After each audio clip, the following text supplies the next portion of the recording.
Hello, everybody. Welcome to Dude with a Fork. My name is Ken. On today's episode of Ken Cooks Stuff, it is finally summer. It's mid-May. It has been a very long, very cold, very wet spring, and just when you think things were going to turn around, we'd get snow. It's finally decent weather. It feels like summer out there. So let's start making summer things, starting with fresh salsa. This goes great on everything.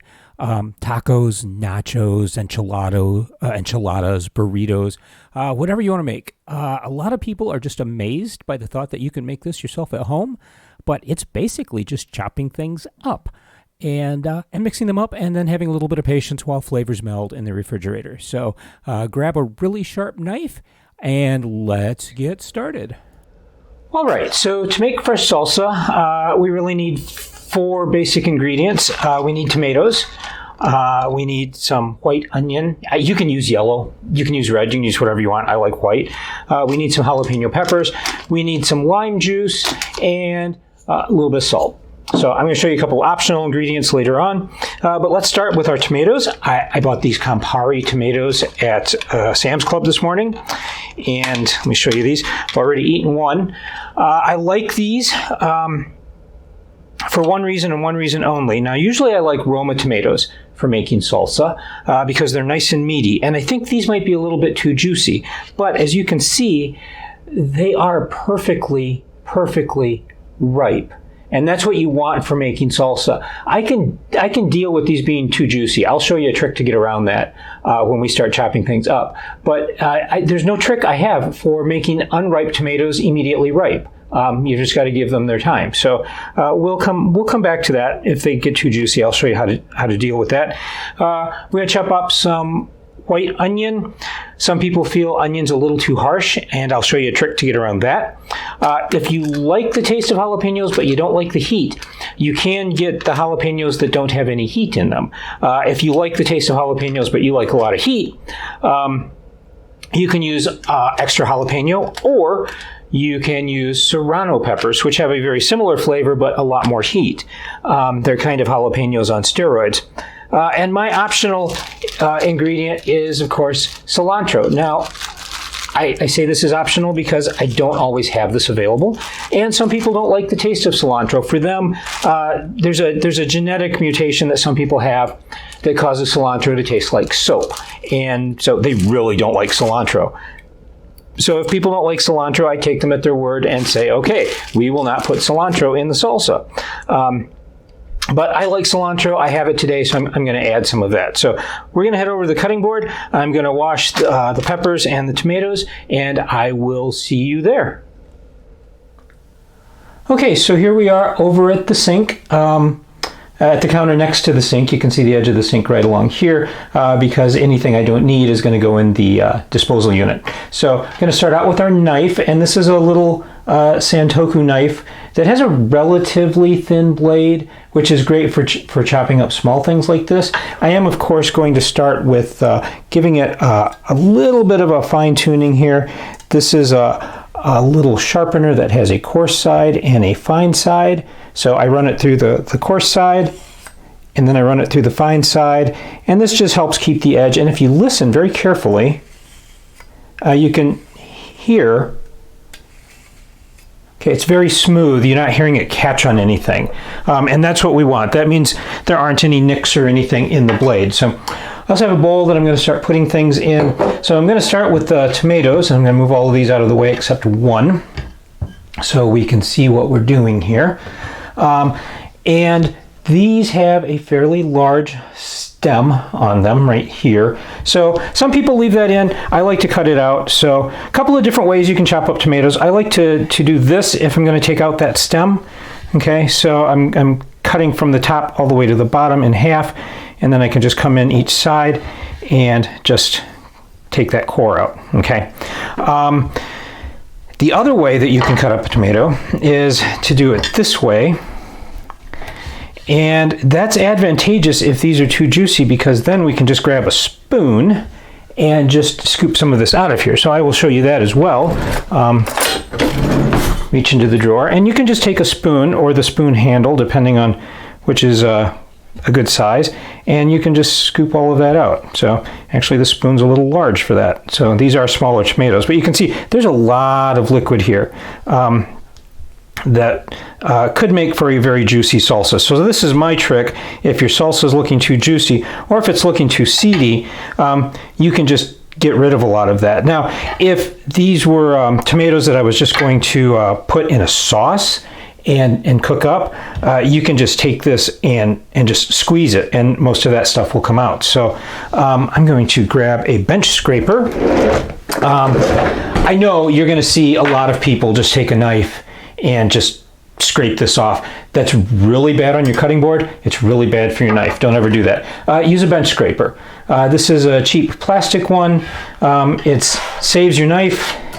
It saves your cutting board, and as you can see, it also saves you a paper towel because it gets everything off. If you don't have one of these, take the lid off like a coffee can or something and just cut one end off so it's straight, and that'll work out really well for you. So this here that I've cut in half, top to bottom, what I'm going to do is just, and I don't know how well you can see this, I'm just going to slice it like this, and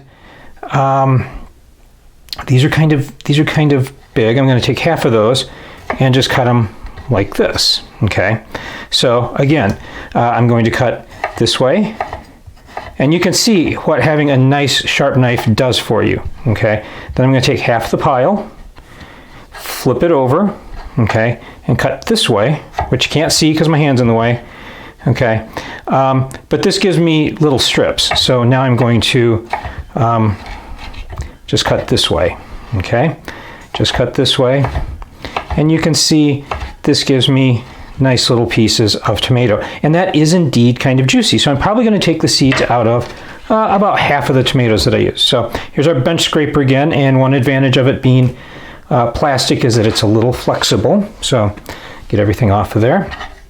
So to repeat, again, going to just slice through that half like that. Now we have tomato strips, okay, and then just cut through very, very gently. Again, if you are new to the world of cooking or new to the world of using a really sharp knife, take your time. There's no rush. You're not working in a restaurant, so you can see though the advantage here of having a plastic bench scraper like that. Now this piece here, got some pieces stuck to the blade. These little notches, I forget what they're called. They're supposed to prevent food from sticking to the blade. Something really moist like a tomato, it's going to stick regardless. So now this one here, I still need to get this core out. So I'm going to again cut it in half this way, and you can see it's actually a bit green in here. These aren't perfectly ripe. So I'm going to take as much of that out as I need to make sure that we just have nice red tomato in here. But then again, I can kind of do the same thing. We've removed most of the fleshy bit, so I'm just going to cut these once this way, and then this way once, and get this out of here. It is always so tempting to just use your knife as a bench scraper, but you really should not do that. Okay, and then little bits like this. And I really actually think that knife should be a little bit sharper. If this kind of spoon does not work for getting these guys out, okay, you can use a grapefruit spoon if you have it. Which I don't, but I have this. This is I don't know what this is. It's not a baby spoon. It's like an hors d'oeuvre spoon that I got somewhere, and that will make quick work of these guys. Ultimately, if these aren't super ripe, it's still going to be a little bit lighter colored, and you could cut the whole fleshy bit out, but we're not going to worry about that. See, once you get the rest of that loosened up, all of that just flies out of there. So again, if your knife will not cut through the skin of a tomato, it is not sufficiently sharp. And that is dangerous. Dull knives are very dangerous. A lot of people think sharp knives are dangerous.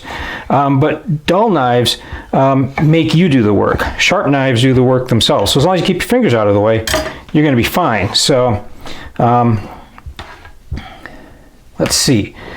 That's how much tomatoes we have right now, and that's 2 of them. So I think I'm going to chop up another 2, and we'll see what we've got. So I will get these chopped up and come back to you. All right, so I want to show you one more way to deal with these tomatoes. If they are super juicy, again, I'm going to start off like I did before by cutting from top to bottom. Now I have 2 halves, and then I'm going to cut them in fourths again. Or sorry, cut them in half again so that I end up with fourths. Okay, and you can see now. Okay, there's a this central core here. This is great if you have less than perfectly ripe tomatoes. You can tilt the tomato up like this and just slice right down that way and get rid of that core. Okay, again, this is something when I buy Roma tomatoes, I sometimes have to do because they look beautifully red on the outside, and I think, perfect. And then I get to them and they're not. And then at this point, you can see this seed cavity here. You can just scrape that right out with your thumb, and these will come out, and just give them a little fling at the sink, and all the rest of it comes out. And there we go. Okay, so yeah, and then, well, there's a lot that I missed there, so we'll get that out. And then again, it's just a matter of cutting these into strips, turning them 90 degrees, and cutting them into little pieces. And again, a sharp knife makes this into pretty fast work.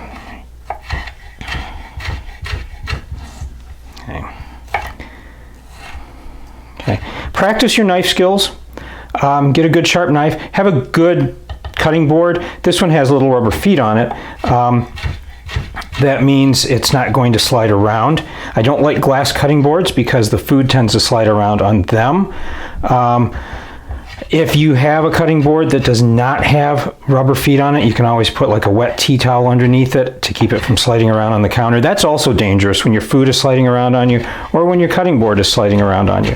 That's going to be an issue. And also, I've noticed people try to use a cutting board that is entirely too small. Get the biggest cutting board you can comfortably fit on your counter in the space that you need to use it.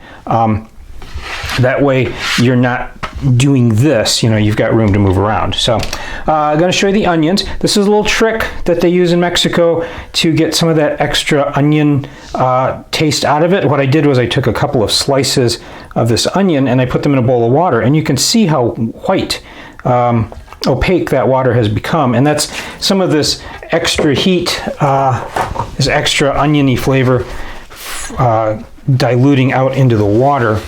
And I'm just going to dry these off and get some of this water off the cutting board. And I'm going to chop these up. And again, it's the same thing. I want these fairly fine. Some people like really big chunks of onion and things. I don't. I love onion. I just don't like big, huge chunks of it. So I want this nice thin one here that I have. So I'm just going to chop this in half.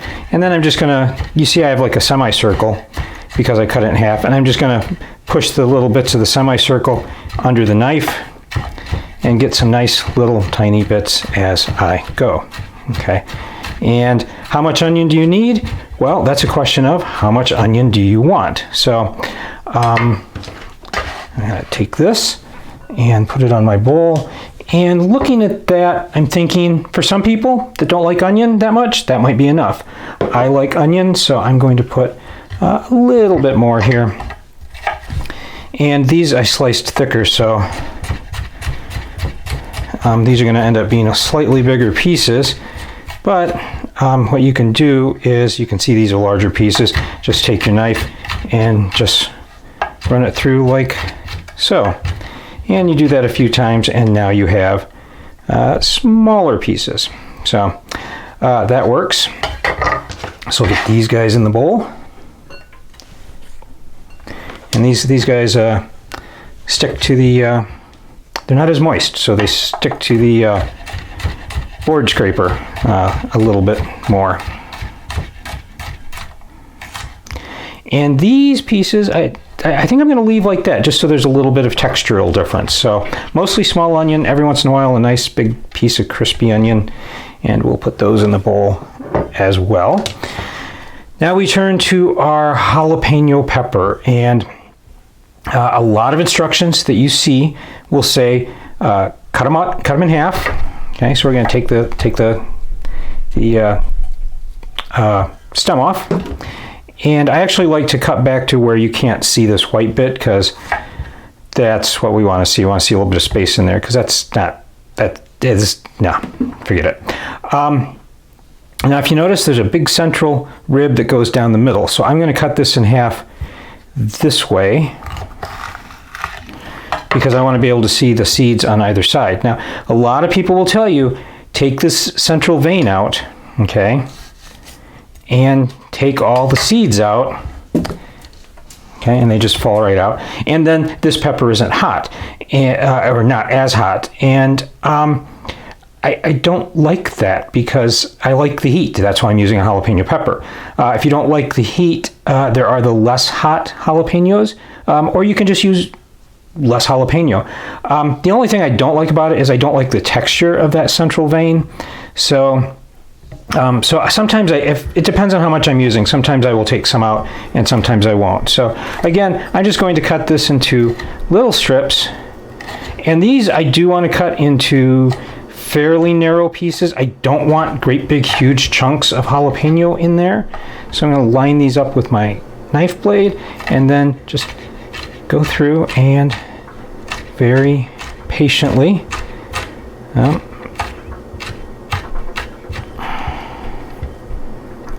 cut them up. Okay, and this is what we have. Okay, get all that into the bowl. And the question is, okay, is that enough jalapeno pepper? And that really, there's no good way to answer that. It depends on how hot do you like your salsa, okay? And also, how hot is this jalapeno pepper? Because depending on the time of the year you buy it, sometimes these things are just blazingly hot, and you only need a little bit. And sometimes there's hardly any heat at all. So I'm gonna chop up the rest of this little bit here, okay? But I'm not going to add it in. I'm just going to keep it in reserve for right now. And if it turns out that this is plenty hot, I can put this in the freezer and use it in something later. Like if anything I'm going to cook, like chili or tacos or burritos or something like that, I can add this in. So I will keep that aside, and we will see. Now the only other thing we need is a little squirt of lime juice. So I'm going to cut this in half, and I've seen people stick a fork in there and kind of work it around to get the lime juice out. There are all sorts of juicers available. Do what works for you. If it's not a lot of lime juice that I need, I will sometimes just squeeze and turn it like this, okay? And that should be enough for this batch. I can come back and get more if I need to, though. So I'm going to grab a spoon to stir this up, and a little bit of salt and some nacho chips, and see where we are. So I'll be right back. All right, so I went ahead and I stirred this up and added a little bit of salt. And right away I'm thinking that's not enough onions, and it's probably not going to be enough peppers either. So I went ahead and I chopped up the rest of that onion. So I'm going to add that in, and I'm going to hold off on the peppers though. So I'm going to give this a quick stir, and that's more like what I like. Okay, so I'm going to grab a nacho chip here and just get a taste. I want to make sure I got a little bit of everything on there. So, all right, and so here we can see up close, I've got a little bit of everything on there. I'm going to give that a taste. Watch out for the crunch, cover your ears.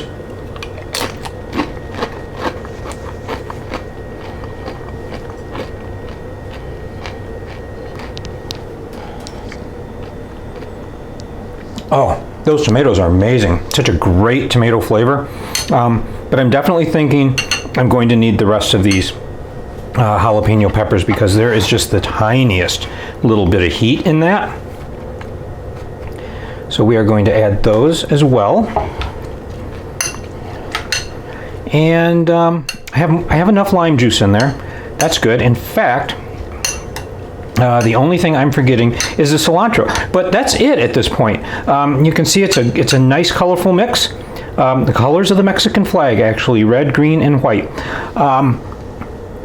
So there's a little bit of liquid in the bottom, so maybe I should have pulled some of the seeds out of all of the tomatoes. These Campari tomatoes are kind of juicy, but that's okay. That'll just get left in the bottom of the bowl, and then we'll put it in taco meat or something. But that's it. I'm going to leave this in the fridge, and the flavors will develop over time. The only thing I forgot to add so far is the cilantro. So let's do that. I will be right back. Okay, so the instructions for the cilantro always say wash before use, so I gave this a rinse. And this can be kind of a pain in the neck to deal with. So I'm just going to show you what I do. I just take some paper towels here and just cover them up and then press it down and then rearrange things just to try to get all the surfaces dry. You could use a salad spinner. I have a salad spinner. I should use a salad spinner. Anyway, if you're going to cook, you can throw the stems in there. I don't like them in salsa. They tend to be a little bit chewy. So what I'm going to do is just go through and pull leaves off. And of course, I'm right next to the sink. So all of these extra leaves, all of these extra stems are going to go into the disposal unit. So, and this, where you can see this here, see all these little leaves forming at the top, and there's a thicker stem. I think this is getting ready to go to seed. So cilantro, if you've ever grown it in the garden, it's very easy to grow, but it goes to seed rather quickly. And in fact, the seed from cilantro is a spice called coriander. And in fact, if you go to England and you ask for cilantro in a shop, they're going to look at you and say, I have no idea what you're talking about. Because in England, both the seed and the leaf is called coriander. So yeah, if you get a recipe from the other side of the pond, and it calls for coriander leaf, it just means cilantro, okay? And the advantage here too of taking my time to do this stem by stem is if there are any bad leaves in here or little guests that like to munch on cilantro, you know what I'm talking about, right? We can just get them out of there. So that's about it. That seems like a lot. So I think I'm going to stop right there. And then to chop up herbs is not the easiest thing in the world. There are various little things that you can get to help you chop them up. And I have found that really it's just a pain. So I'm going to try to compact these up into a little ball and roll them up a little bit. And of course they're moist, so they're sticking to me. And then I'm just going to gradually just chop down. And once you get the knife through them once, it's a little bit easier if you want to chop them up even finer. But you're going to have this issue with parsley too. Anything that's got a really flat leaf like this is kind of a pain in the neck. So until you get it to calm down. So now I'm going to come through the other way. And as you can see, it does get a little bit easier. Not something you want to do in a food processor because these become cilantro paste relatively quickly. So I'm going to go back to my bowl here, and I don't know that I'm going to add all of that because it doesn't seem like a lot until you start chopping it up. So, all right. So here we are with our cilantro. And again, in with the chip, in for a penny, in for a pound. And I don't have any cilantro on that, but I just said it looks like a lot of cilantro. There we go. All right, so now try this. Cover your ears.